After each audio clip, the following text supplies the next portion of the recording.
Soyons tous bénis dans le nom précieux de notre Seigneur et Sauveur Jésus-Christ de Nazareth. Nous avons donc entrepris un moment dans la présence du Seigneur avec toi, vraiment qui nous suit depuis quelques jours.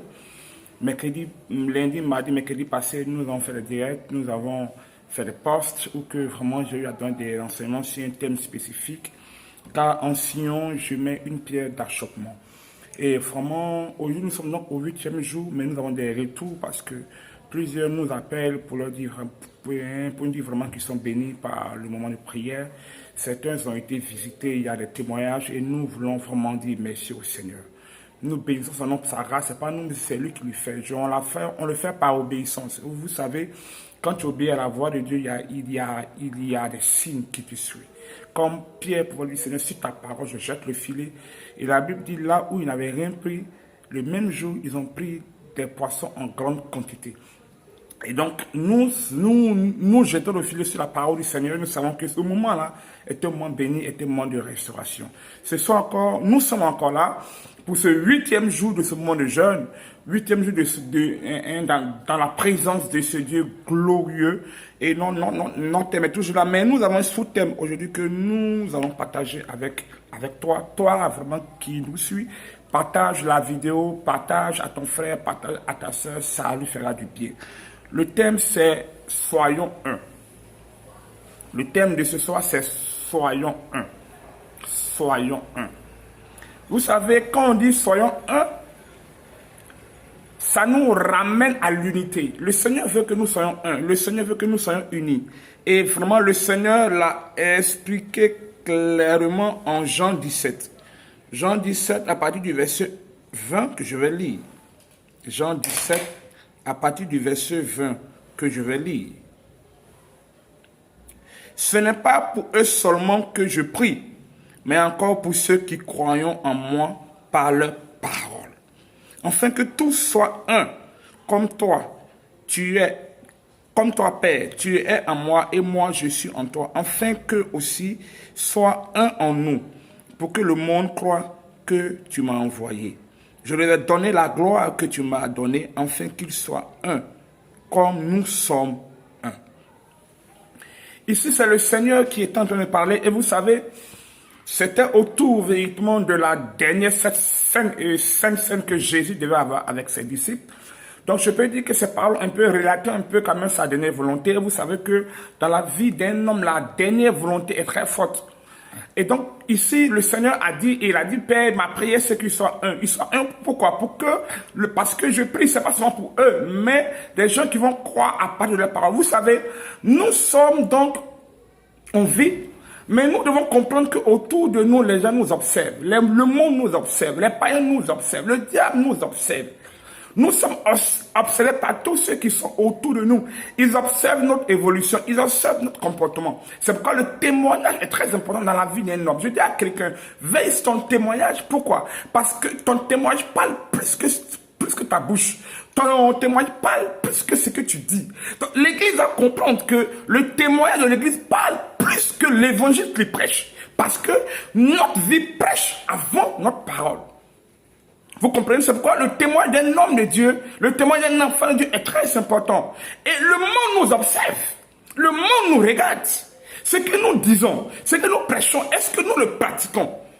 Est-ce que l'évangile là, nous le vivons d'abord? Est-ce qu'ils voient l'évangile au travers de nous? C'est très important. Donc le monde veut voir en nous l'évangile.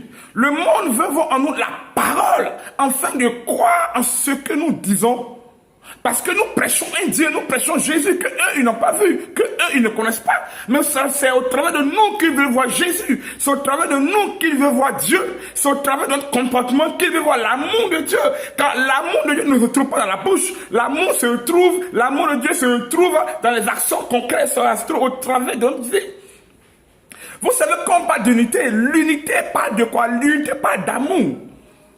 Il n'y a pas d'unité sans amour. L'unité parle d'objectif. Vous savez, des personnes qui sont dans un groupe, lorsqu'ils ont le même objectif, lorsqu'ils ont la même ambition, lorsqu'ils ont le même but, lorsqu'ils ont véritablement l'amour en eux, automatiquement l'unité se fait voir. Et le monde nous observe.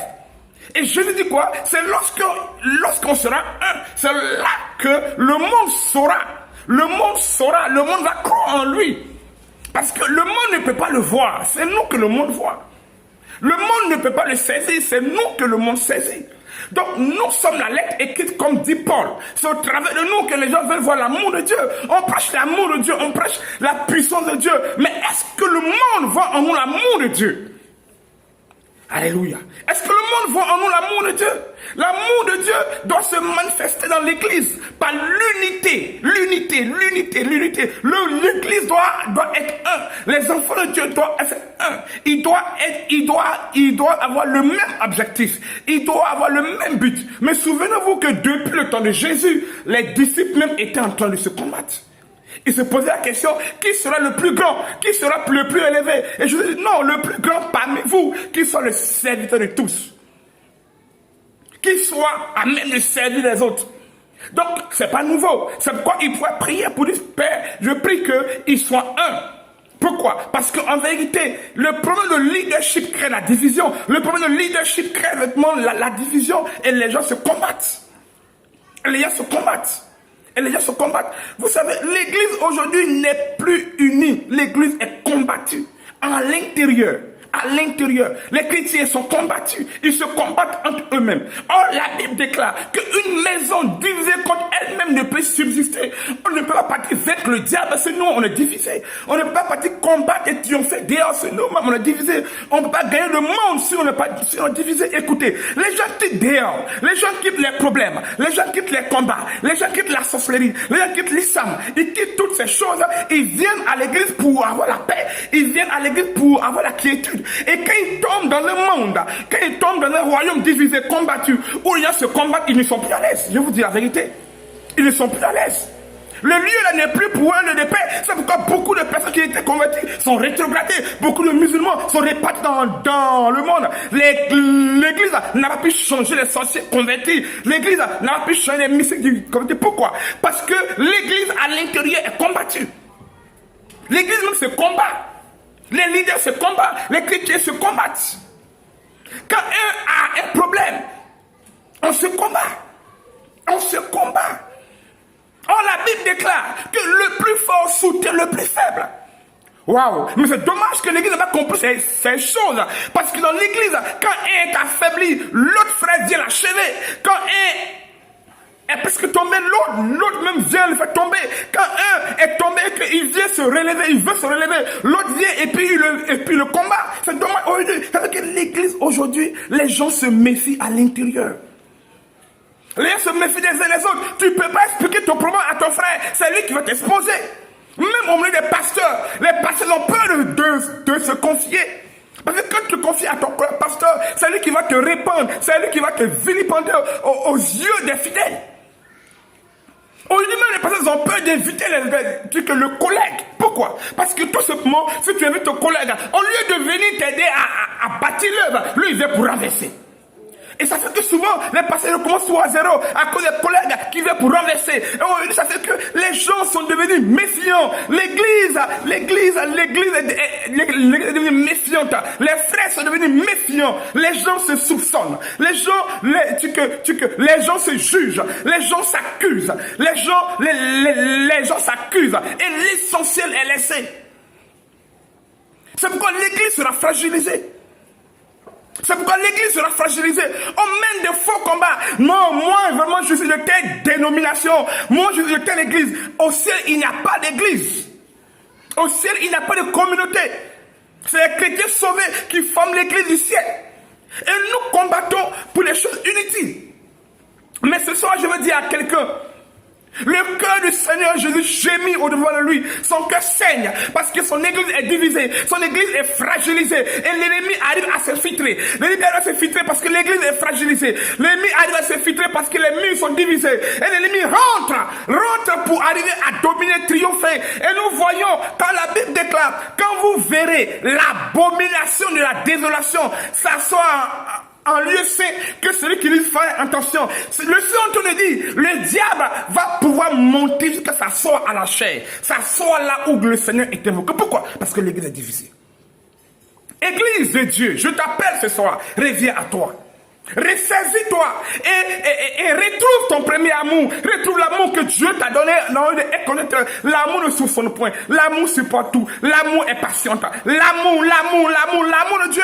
Nous devons manifester cela. Revenons à notre premier amour. Église de Dieu, soyons un. Soutenons-nous. Arrête d'exercer un ministère de dénigrement. Il y a des gens, eux, leur vie, c'est un ministère de dénigrement. Ils dénigrent les frères, ils dénigrent les sœurs. Non, leur travail, c'est de dénigrer le ministère des pasteurs, des hommes de Dieu. Mais tu crées la soumission, tu crées la méfiance dans le corps du Christ. Est-ce que c'est la volonté de Dieu?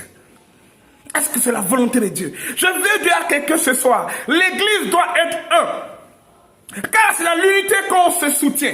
C'est dans l'unité qu'on se fortifie. C'est dans l'unité qu'on est plus fort. La Bible dit quand un tombe, l'autre peut le relever. La Bible, le Seigneur l'a dit vraiment dans 1 Corinthiens 12. La Bible parle des dons spirituels. Les dons spirituels viennent pour l'édification du corps du Christ. La Bible dit que nous sommes le corps du Christ. Le bras joue son rôle. La main joue son rôle. Le pied joue son rôle. Mais imaginez un corps où le pied ne joue pas son rôle. Imaginez un corps où le bras ne joue pas son rôle. Imaginez un corps où la main veut devenir tête, le pied veut devenir tête. Ce n'est plus